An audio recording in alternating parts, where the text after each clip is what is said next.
Good evening, everyone, and welcome to tonight's meeting of Georges River Council Sports Advisory Committee meeting. I'd like to declare the meeting open at 6:05 p.m. and I'll start with acknowledging the Bidjigal people of the Eora Nation, who are the traditional custodians of all lands, waters and sky in the Georges River area. I pay my respects to elders past and present and extend that respect to all Aboriginal and Torres Strait Islander peoples who live, work and meet on these lands. Always was, always will be Aboriginal land. We'll move to apologies. We've received apologies from Jeffrey Barrett, Jeff Killick, Nicholas Smerdley, and our regular chair, Councillor Stratokopoulos, is running late. He may be able to join us before we're done. So can I please call for a mover in a second so we can accept these apologies and grant a leave of absence? Okay, so that was moved by Dale Witters and seconded by Darryl Lane. Thank you. We can just call for and against, can't we? I don't think we need to go around the room for this. So all those in favour? Anyone against? Okay, we'll declare that carried. And we will now move to our notice of live streaming of the council meeting.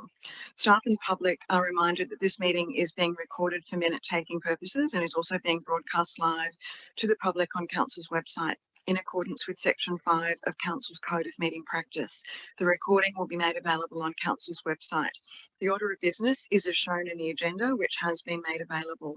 Staff and public are reminded that this meeting is open. Doors to the meeting room are to be left open unless the meeting moves into a closed or confidential session, according to section 14 of the code of meeting practice. Only if the meeting moves into a closed or confidential session will the public broadcasting of the meeting be suspended. Council's code of meeting practice prohibits the electronic recording of meetings without the express permission of council. Mobile phones must be turned to silent during the meeting.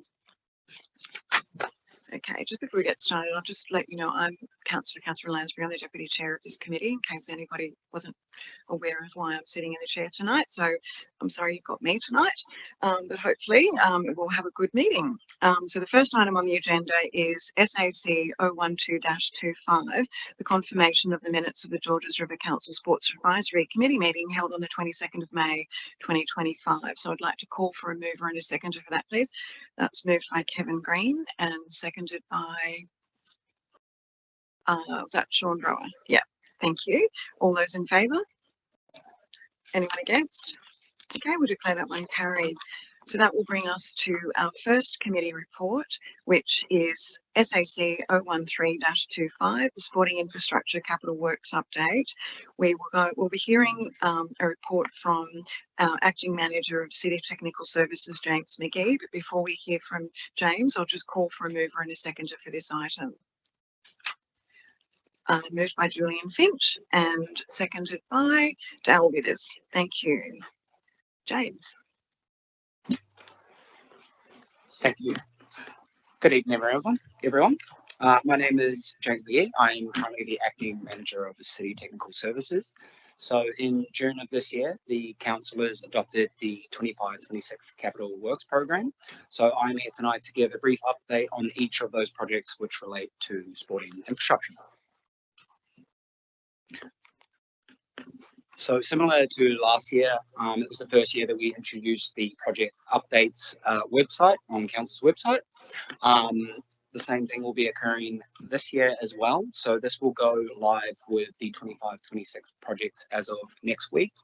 This is updated by the team on a monthly basis, and it displays all current information in terms of the project status, the hours of work, and the expected completion date. So the QR code is up there, and you can find that on council's website. So I'll go through each of the projects. You will note that some of these commenced in 24-25, and they are multi-year projects which continue into the 25-26 financial year. There are a few new items as well. Please feel free to jump in and ask any questions as I go through. So the first one is the Penshurst Park operable fence construction. This one did commence in 24-25. We were preparing documentation to support a development application for this project. This application was actually lodged this week. So the next step in this project is to get a successful development application approved, at which point in time we will be going out for an RFQ to engage a contractor to execute the construction of this on site. So this is currently scheduled for completion by the end of this financial year in June. Olds Park Premium Sporting Facility. So this is the renewal and upgrade of the existing dilapidated building at this site. This is one of our larger projects, which we're very excited about. We completed the detailed design in June of this year. Currently, we are working very closely with our procurement team to go out to tender. It is expected this tender will be released in September, at which point we hope to award through council prior to the end of calendar year, with the construction to occur early next calendar year, so in January or February. We will be in touch. We have broached it already, but we will be in touch with the relevant supporting organisations that are affected by this work to talk them through in terms of storage and temporary facilities that will be available throughout this construction period. At this point in time, it will become a bit clearer when we do engage a contractor, but we are scheduling this for completion by March 2027.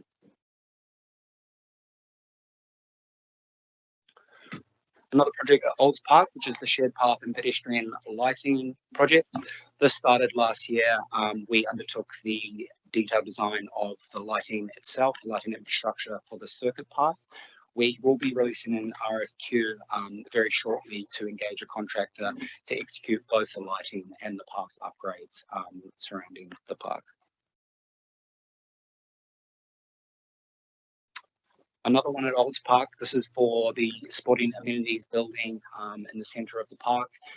A failure was identified with the roof infrastructure on this building earlier in the year. So we have gone out to complete the design for the replacement of this roof.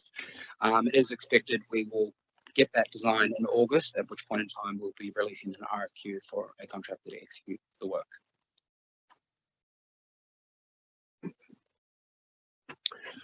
The green sporting amenities in Kyle Bay. So this is for the renewal of the existing facility at the site.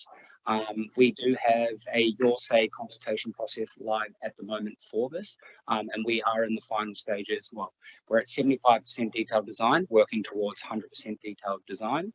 At this point in time, we anticipate this will be completed in October. Following completion of the design, we will then be going to tender to engage a contractor to construct this building this financial year.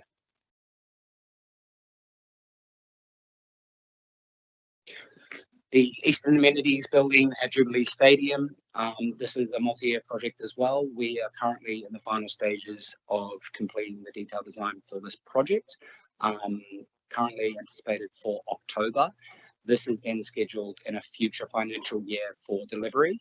So upon completion of the design this financial year, that design will be then ready to execute in a future financial year.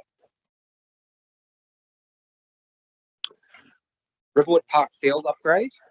So this is a fairly large project that is going to involve the full turf renewal at Riverwood Park, as well as the supporting infrastructure, including lighting, drainage, and irrigation. We have reached out initially to the stakeholders that are affected in this park to get a bit of feedback, and that is in preparation for the release of a tender for this work. Once we do release that tender and award that work to a contractor, there'll be a design process prior to construction happening on site. We will reach out to the sporting groups that are affected in a bit more detail at that point in time when a contractor has been engaged.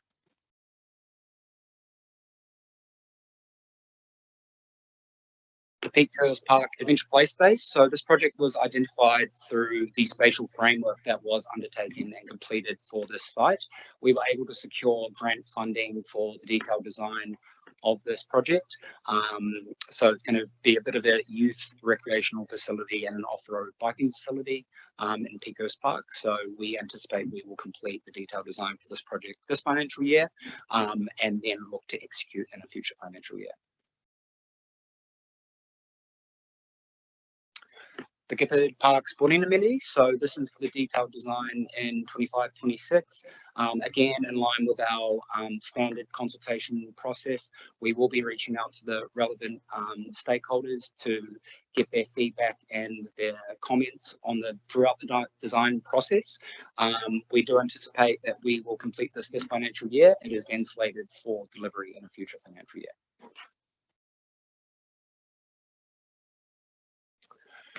Reserve North tennis courts and amenities refurbishment. So there has been some work done to date in terms of giving this a bit of a tidy up and fix up to make it in a usable condition. However, this project will be looking, I guess, a little bit more long term at the site. We will be undertaking a bit of a master plan for the site to guide that future development and use, and then look to undertake the detailed design of both the courts and the amenities building.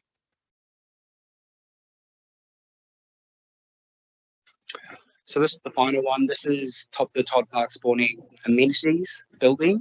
The detailed design for this building was completed last year. We will be looking to undertake a bit more of a broader consultation with the community regarding this building this financial year before its inclusion for delivery in a future financial year.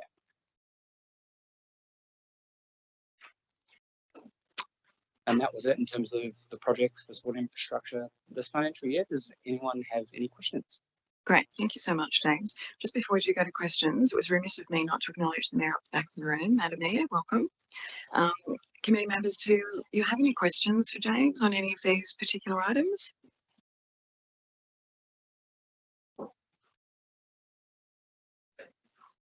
Comments? I have a couple of comments.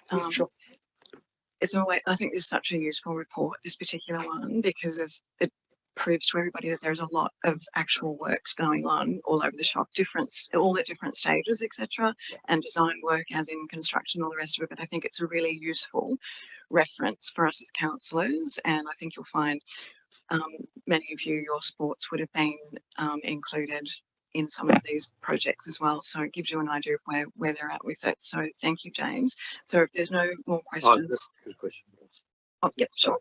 Thanks, James. And as well as representing Rugby Union, I'm from Oakley Rugby Club, and we're very thankful that the council has earmarked Riverwood Park for the surface upgrade.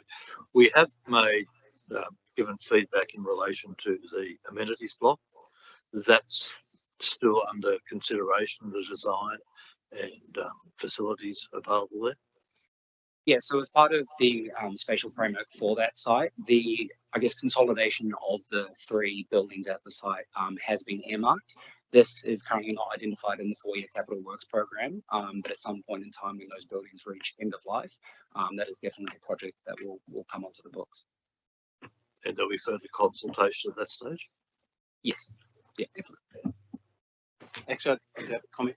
Just how comfortable we are that Olds Park, the new facility, is going out to tender. That's great news.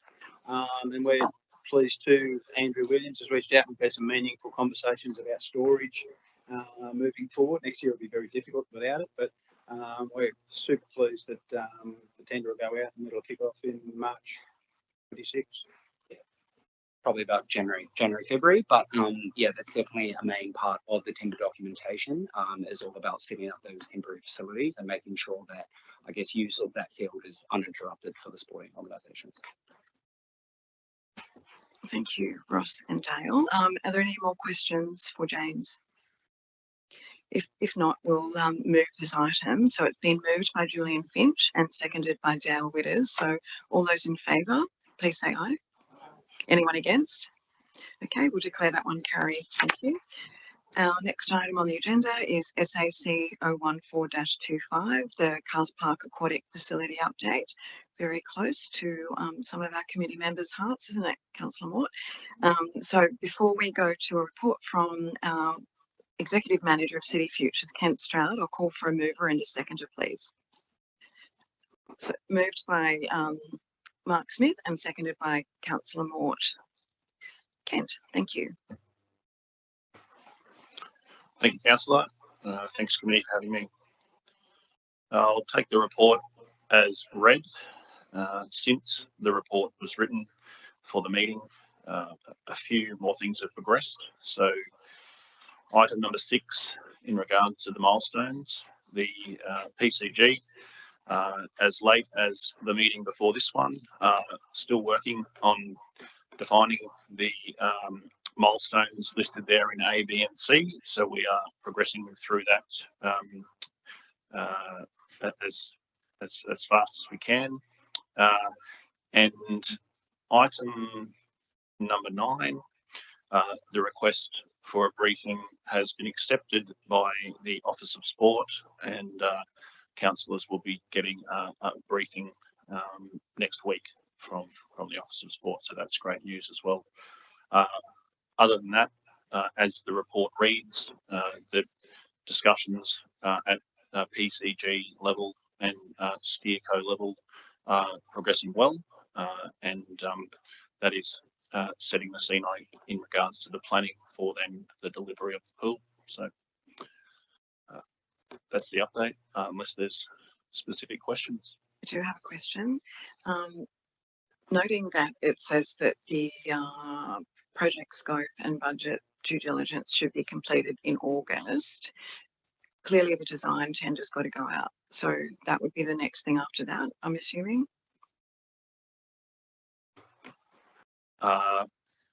That is in sequence to be done, the tender, but yes, certainly we need to confirm all of those 3 things before we get to that point. And there's a number of phases that we would go through, design and construction in regards to tender. My concern, I guess, is how long it's taking. And there was an article that everyone would have seen in the Leader this week saying that it should be due to be opened by summer of 27. It was like it's August 25 now. That's just over 2 years away. It could take months for the design work to be finalised. And I mean, I just don't know that that's a realistic timeline, and I'm just concerned that it's taking as long as it is. So can you reassure me in any way that you think it's on track? Yes, I can give confirmation that it's on track. So at PCG level, we have been through a detailed program that includes all phases of the design construction tenders, and it is towards the end of 2027 where we're aiming. There is time contingencies built within that program, and at this stage we're confident that the project will be completed by then. Thanks, Ken. Questions from Mark? Yeah, I know I've been outspoken about this previously. Do we know what we're going to actually get on that site, and who is being consulted as to what's going to be built? So the conversations around scope are continuing, and that's what we're fine-tuning at the moment. Are you consulting any swimming bodies about what sort of pool that's going to be built there? Look, I've had the experience with the Guyana pool that was built in Zetland. It was more a recreation pool, whereas it didn't fulfil the needs of pretty much, the community. So I'm hoping that consultation is done so that the finished product covers everyone's needs. So from a recreation point of view, from a training and fitness point of view, as well as competition.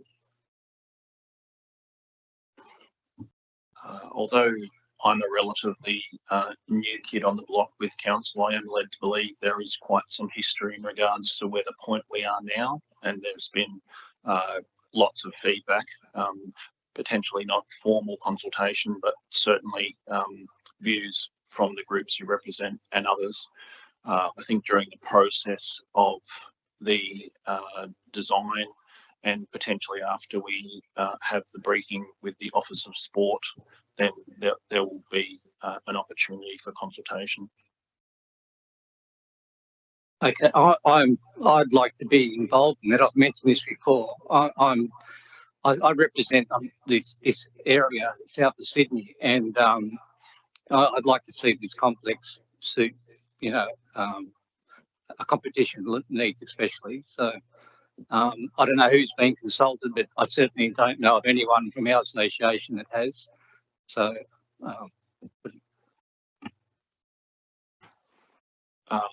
I'll note in terms of your willingness to provide feedback, and we'll take that back to the PCG. Thanks, Mark. Thanks, Ken. I think it's fair enough to say that there are a number of us that have been discussing this for a really long time, and at minimum it needs to be an Olympic pool, 50-metre Olympic pool. We're very much of a mind to make it a viable project. Overall, it needs to have a learn to swim pool as well. And I think as far as a number of us are concerned, they're kind of non-negotiables. We just need to keep continuing well, as in Kent and our general manager and others, negotiating with the Office of Sport to include the relevant inclusions that are only going to make it viable. It was only a 50-metre outdoor pool before, not only, but you know what I'm saying, there was the toddler pool as well. But it's just the way that things have progressed, that you need to have learn to swim facilities all year round, as you would know better than I, Mark. And I think that it's just really one of those non-negotiables that we're pretty much going to. I know I will, and I can speak for, I'm not going to speak for some others, but I know that they would be insisting that there are certain inclusions that need to be need to be there for it to be a viable project. And once they get past this point of these 3 stages that Kent's highlighted today in this report, and the design tender goes out, and there would be some sort of consultation, but I think it would only be well, it would be absolutely relevant to have someone from, like yourself, as a representative of Swimming New South Wales involved in this, because you know your stuff. So I certainly would support the inclusion of somebody like you in those sorts of discussions when the time came. Anyway, does anybody have any other questions or comments about this item? If not, well, then we might move it. So it was moved by Mark Smith and seconded by Councillor Mort. All those in favour, please say aye. Is there anyone against? Okay, we'll declare that one carried. Thank you.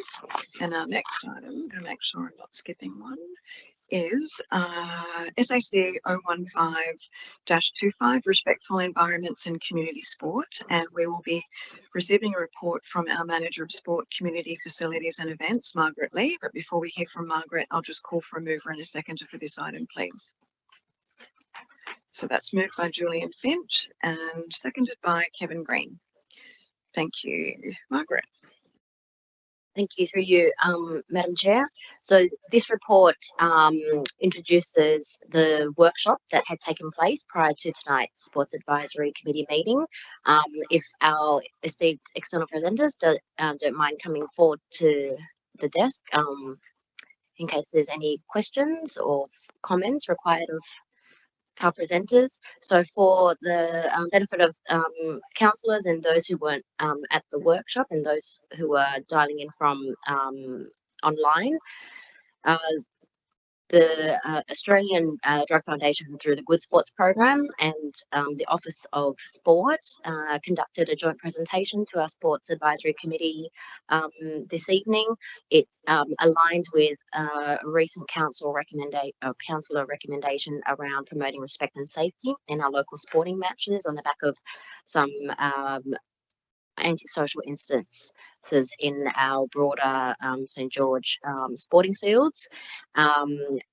Part of the resolution was to recognise council's role as the landowner of these sporting facilities and the role we play in promoting safe and inclusive environments for community sport, and also through the avenue of the Sports Advisory Committee to promote the safe and respectful conduct on and off the field, including addressing support for referees, coaches and volunteers, and fostering that sportsmanship on and off the field. The workshop is also available as an attachment so that members here today, as well as anyone online, can access the contents of the workshop and the resources. So happy to take any questions, or for our presenters to take any questions. Thanks, Margaret. Are there any questions for Margaret about this item? No? Okay, let's make a couple of comments.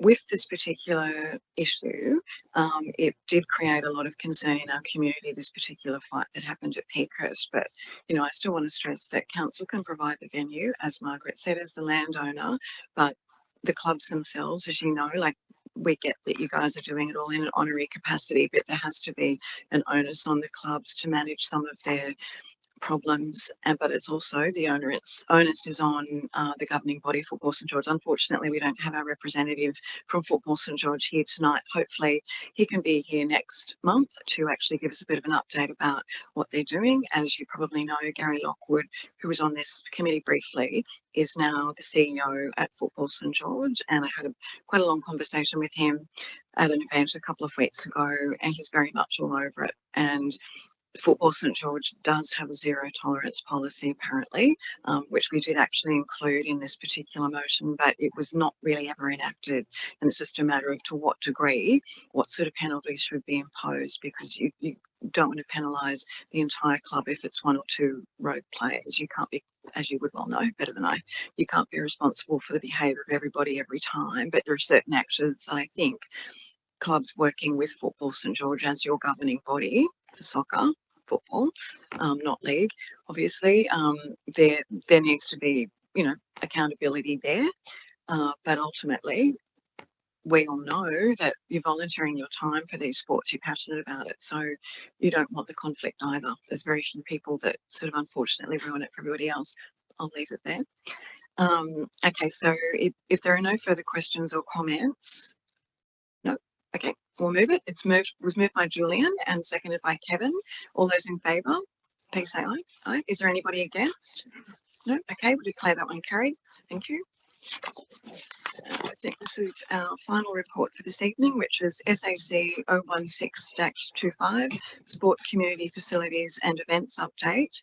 And we're once again going to hear from our Manager of Sport Community Facilities and Events, Margaret Lee, but I'll just call for a mover and a seconder for this item first. That's moved by Julian again and seconded by Councillor Mort.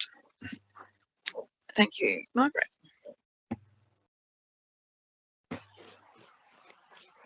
We've got a trio to end the show.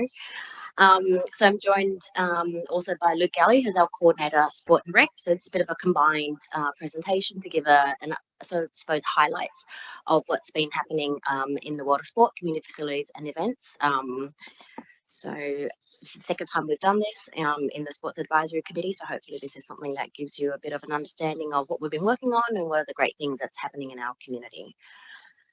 So in terms of an update from Council's policy and decision-making perspective, very recently 3 decisions were made by Council, including the adoption of the sports ground access policy. Through this advisory committee, we had conducted 2 workshops to ensure that the policy principles and the content of the policy would be practical to your needs, but also balance the needs of Council in terms of the responsible use and safeguarding of our facilities and our assets and ensuring equitable access and distribution of those facilities.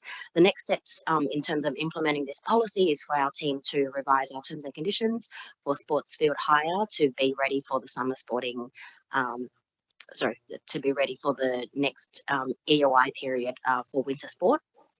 We also adopted a revised grants and donations policy, which the main benefit, I suppose, for this audience is to know that previously there were some facilities in council that were ineligible to be a part of an event grant request or a venue hire request, and part of enlarging that access to community use and utilisation of our facilities.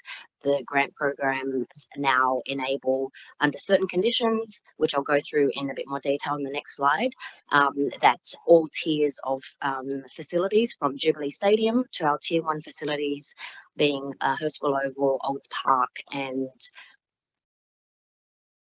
Howard Fraser O'Yours, and all our synthetic facilities that council currently manages, as well as our tier 3 natural turf fields, are now all eligible for event grants or venue hire grants. And the third one, which Christy touched on and has been the subject of our previous workshop, is around that promoting safety and respect in local sporting matches. And for that to be successful in the delivery of that resolution, we really will rely on the collaboration with the Sports Advisory Committee. I suppose as part of our recent review and development of policies and fees and charges, we recognised that there are events that occur on council sports grounds that are part of your, end of season celebrations, your open days, your galas, your award ceremonies, but they constitute more than your usual weekend competitions. And these sort of mini events may bring in additional elements that we wouldn't normally see in your weekly sporting matches. So some examples include, small scale amusement rides or additional food vendors. So what we've developed is an events at sports ground application that we will be implementing in the summer season. And that is an application that does not cost for you to apply. It is a way for council officers to understand when and what scale you intend for your end of season activity, so that we're aware and can advise you on, risk assessments, public liability, what rides are allowed, what vendors you can use that are already on council's pre-approved temporary food vendors list. Because in that conversation, then we will be aware, well, if you're proposing something that constitutes a major or significant event on the pink hand side, that would then trigger our standard event management process, where it does have a longer lead time. And some of those triggers would be if you're expecting 1,000 or more attendees, if you're planning to have any road closures, if you're having large scale amusement devices, introducing stages. You can imagine that tacking that onto your weekly booking of a sports ground introduces a lot more risk and elements, and that council will need to be involved to ensure that your event is successful and safe and compliant as well. Does anyone have any questions about this? This is the events process has always been there, but this is about making sure that that within your current bookings for your sporting season, that if you're having an event at the sports ground within your booking allocation, that council is aware of it, so that we can ensure that it's safe and you're supported for those activities. Margaret, can I just get sorry, can I just get clarification for that? So even if your end of year event is still within your lease, you still need to notify council that you're doing it, even though it might, if it's still within your lease, and if it just happened to fall just outside the timing that your lease, say, finished, your lease finishes on the 1st of September, you plan to do it the week before, you need to notify council that you're doing that. Is there extra cost involved? So what we're trying to do is ensure that you notify council within your expression of interest. Sorry. Within your booking to account for this. So if you're you're going to finish up on the 1st of September, to please extend, when you submit your expressions of interest for your summer or winter season sport, to encompass that, so that it is guaranteed that you have access to be able to conduct your activities for your end of season gala celebration. Otherwise, what would you risk having that time that you would like not be available because someone else has booked it? I have a question. I just wonder around the definition of an event. We might have an induction night at Olds Park for new under 19s players next year. Is that captured by this application form, an event like that, or is that a little smaller scale?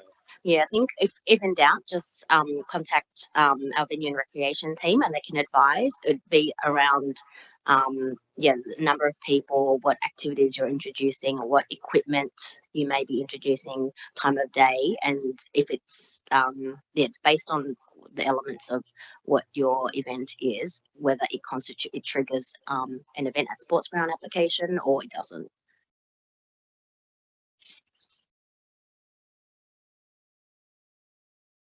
I'll hand over to Luke Gully, our coordinator sport and rec, to talk through some updates from our stadium and tier 1, tier 2 fields. Certainly. Well, at Jubilee Stadium, we've had a pretty busy period both on and off the field. Off field, we've just gone through the process of finding a new naming rights partner. So the EOI process is closed and that's been evaluated. The next steps in this will be a select tender to the successful applicants, with the tender outcome of that expected in October. Council also endorsed our 3 major service contracts within the stadium, those being cleaning, event customer service and event security. We've also completed a number of capital works projects out there, including the eastern southern fence renewals, our food outlet compliance works, and as James mentioned earlier, the design of the new eastern amenities block. On field, we've had a variety of events between May and August, including NRL, National Premier League, a lot of grassroots and community sport included in that as well. Main highlights have been 4 NRL and 3 NRLW matches, 5 NPL games with our partner Sydney Olympic. We've hosted 4 of the Harvey Norman women's matches for the St George Dragons. And we also hosted the New South Wales Rugby League City v Country match days for both the women and the men's competition. Off the field, we've also had 3 GRC staff development workshops. And on the 17th of July, we hosted the St George Illawarra Dragons exclusive Inner Sanctum members only event, which was a locker room experience, which had a mid-season update from head coach Shane Flanagan, insights from their high performance manager, and some guest appearances from players and legends like Jason Nightingale. Across our managed sporting facilities at Hurstville Aquatic and Leisure Centre, we've completed a number of capital projects, which included the replacement of the basketball backboards and rings and the divider curtains. We've installed new lockers. We've also upgraded sections of the gym and group fitness rooms. That's included a new state-of-the-art virtual reformer Pilates room and a new CrossFit room. Feedback from the community on those has been extremely positive, and both are being very well utilised, which is a bonus. At Sans Souci Leisure Centre, we had an emergency capital replacement of the indoor pool boiler, which services the 25-metre pool. This was an emergency situation, but it was completed in under 2 weeks, which really minimised the impact to the swimming community and swim lessons, which was a great result, I think, for the venue and the community. Over at Hurstville Golf Course, in June, Council endorsed a 24-month contract extension of Bluefit management agreement for the course to ensure continuity for the golf club whilst the planning proposal and subsequent DA are developed and submitted. The planning proposal for that siting includes increased use of the function centre, and that's progressed through the LPP stage. The golf course 2 memberships at an all-time high. This has required the implementation of a waiting list and the inclusion of an additional competition day. So it's a really good result for the golfing community within our LGA as well. Over at Norm O'Neill, the EOI process for repurposing the centre has closed, and those submissions are currently being evaluated. That will go to an RFT process, which we're hoping for an outcome for that by the end of the year. We've also got an RFT that will commence later this month for the management of Ken Roosevelt Tennis Centre. Just mentioning something from Bluefit as our sort of managed aquatic and recreation facilities partner. They're currently running a program which is a Get Fit Give Back promotion. It sees $100 off every 6-month membership purchased, and then that's donated to a community organisation or charity of the buyer's choice. So last year they ended up donating over $60,000 with this program, and it's a great service that Bluefit provide to the community as well. After that, I'll pass it on to Tom, who will give you an update on sports field maintenance. G'day. So as well as acting Director of Assets and Infrastructure, I'm also the acting Manager of City Operational Services. So that's our depot staff. So a few hats. Just as an initial update to what we've been doing, we alluded to at the previous Sports Advisory Committee, and hence we as a consultant are talking together with all sports turf management falling under one of my business units. We now have recruited a head of city sports maintenance. So he starts next week, and his responsibilities associated with all the maintenance for turf and synthetic fields within the LGA, including premium facilities, tier 1, tier 2 and tier 3 sites. So it's an exciting piece of what we're looking towards, improving the infrastructure for community and premium sporting facilities. So he will be starting next week. As part of that, it's the consolidation of all of our current team members that work on turf fields. As part of our community facilities works we're doing at the moment, we've engaged our contractor to do our broadleaf spraying program. So this is to negate bindies as we move into the summer months. This will be done as Nightworks this year. This is a different approach that negates the impact to the broader community's use of those facilities while the spraying events are occurring. And that's aligned with a lot of the other councils in broader Sydney that do this work as well. So a notification process will come to all sporting users of it. Signs are currently being installed on site as we speak, and I'm working with the comms team of a notice on our website. So it's a really good piece, and we'll be progressing this into, it's not sport, but into all of our parks and reserves within the next 2 to 3 months. So that's a good piece that we're working on. Obviously, the sports turf management team are waiting for the completion of the winter sport for the renovations that occur prior to the summer sport. It's a very tight window in which we work, with 5 cricket pitches to be unearthed for cricket before the end of between the seasons. So this is the growing season we're working into. This was also the first year that we utilised our wet weather procedure form and process, and with that formal process that we incorporated to allow the broader community to understand why and how we close fields. The rain gods haven't been kind to us at the end part of this season, but it's an evolving process and an evolving procedure. So at the end of this winter season, we will be going out through a consultation process to all clubs and all sporting associations to understand how it worked for you this year as we try to improve it and innovate it into future years. So we appreciate it, as we communicated that one of the last committees was we have a blanket approach of community facility closure at this point in time. With the recruitment of a head of city sports maintenance, it will allow us to evolve that process to be a little bit better. Where if the field has drainage, we might look at improving its use, which is why we're putting significant infrastructure into these facilities so they can be used. So that's something that we'll continue to progress and communicate through our illustrious sports and rec team. Yeah, just as I've said, we will continue our weed pest management, irrigation where we are doing it, and significant top dressing as we move into the winter, into the summer months. I've pretty much touch base with all of those things. I would like to note that and thank all the associations for their use and management of the fields over this winter month. I think we've probably got our best result in terms of reducing the impact to the fields. As I'm aware, we've only got 1 field where we've closed a section this year in comparison to other years where there would have been a few more. We are getting to that end of year where the wear and tear is significantly noticeable in the gold mouths and those sort of areas where there's high use.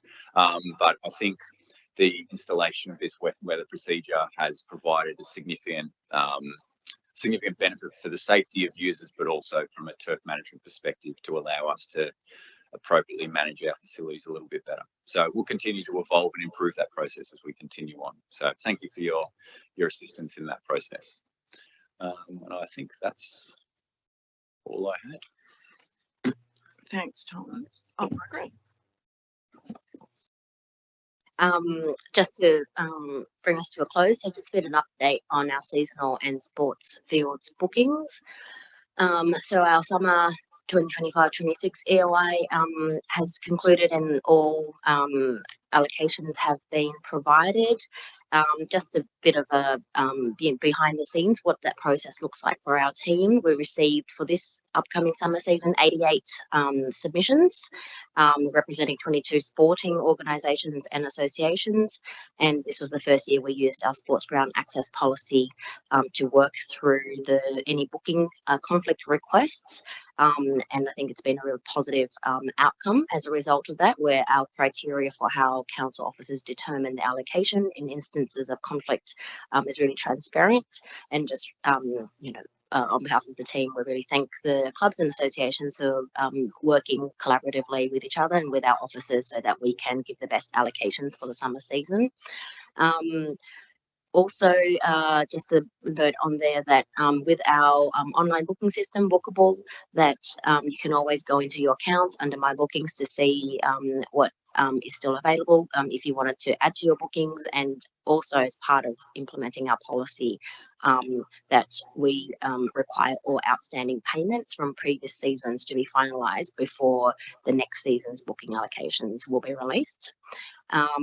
Moving on to the winter season, so we're really getting ahead and acting on feedback from this committee and to align better with the Bayside Council. We're opening up the winter EOI dates for the 1st to the 16th of November. And lastly, to close up, a good news piece that at the July Council meeting, it was resolved to bring forward a project which is to enable Quarry Reserve tennis courts, which have been closed for some time, a community facility, to be restored, to be openable to the public, to be booked, and that'll be a tennis centre that council will manage in the first instance and add to the provision of tennis courts in our local government area. Okay, thank you to Margaret, Luke and Tom. Questions, Councillor Mort? Do we have a date when the Quarry tennis courts will be usable? Through you, Madam Chair. So with this facility, we have earmarked December that we would like to work towards, but there's still a bit of work across various team members to make sure that the facility that has been closed for some time, any works to restore the facility to make sure that it's safe and practical, and then make sure that it is easily available for the community to book and access this facility. Just want to thank the team for pulling that together so quickly. Thank you. Any other questions for Margaret, Luke or Tom? Yes, thanks. I've been talking to Luke quite a bit lately, and I thank him for his patience during this wet weather period. And we were just talking outside the meeting about being at the pointy end of the season for winter sports for rugby, soccer and rugby league, that we're in a situation where there are must play games. They just can't be washed out, which means trying to find alternative venues in other areas. Like last weekend we moved from Riverwood to Manly at very, very short notice. It would assist if the review process included Sunday morning inspections where it might be line ball. Through you, Madam Chair. It currently does. So we do our reviews. Let's say it hasn't rained on a Friday afternoon. It's touch and go of whether it would be the case. Our team will be out set before us at 7 a.m. on a Saturday. If that was the case, that would be prior to 7 a.m. on a Sunday as well. So it's the conditions. If it continues to rain during that period of time, then the condition isn't going to change and the score won't change. So that's how we're sitting into it. And these are things we're looking to understand moving forward with this process, where the back end of seasons, there might be ways of prioritising sport and prioritising games, particularly to fields that are in better condition. Noting that Riverwood at this point in time will not be a field next year, there might be capacity with that.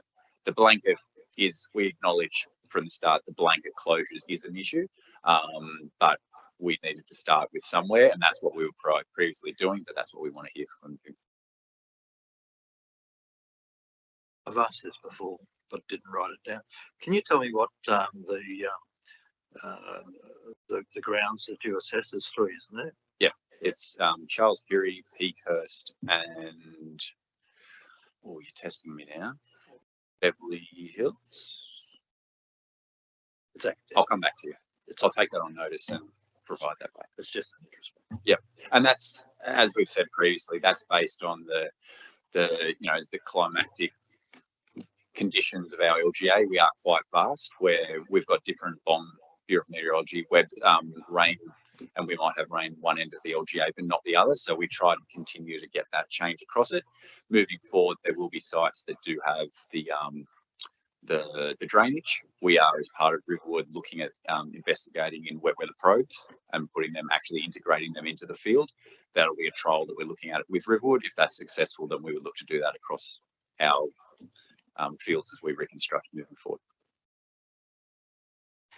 Sorry, you mentioned Riverwood Park. Was that what you were talking about when you mentioned Riverwood Park? The putting the probes in. That's what you were talking about before. That's what we're investigating as part of the detailed design and construct, the capacity for those sort of probes to be put in. Yes. It's just Riverwood. Sorry, well, Riverwood is for this financial year, and next is the reconstruction project. So it's the significant capital works project. So that will be the first that we'll trial it at. Okay. If it's successful, we've got it as part of the design and construction process. We will understand if it is feasible to do that. Sorry. So Riverwood Park are we using it next year or not? No. So Riverwood Park's out for 12 months? At least, yep. Okay. So that will be communicated through the booking process, but with a field closure of that scale, there will be impact to its use. Yes. And were we aware of that, or has that been communicated previously? I believe it has. Okay. Yeah. Thank you. Yeah. Noting that that's a multi-year project. Yeah. Thank you. Are there any further questions or comments? No? Okay, if that's the case, this report has been moved by Julian and seconded by Councillor Mort. So we'll put that to the meeting. All those in favour, please say aye. Anybody against? No? Okay, great. We'll declare that carried, and that is our final item for this evening. So thank you to everybody for your attendance, and we'll see you at the next meeting. And thank you to everybody who put together the business paper tonight as well. Thank you. Have a good evening.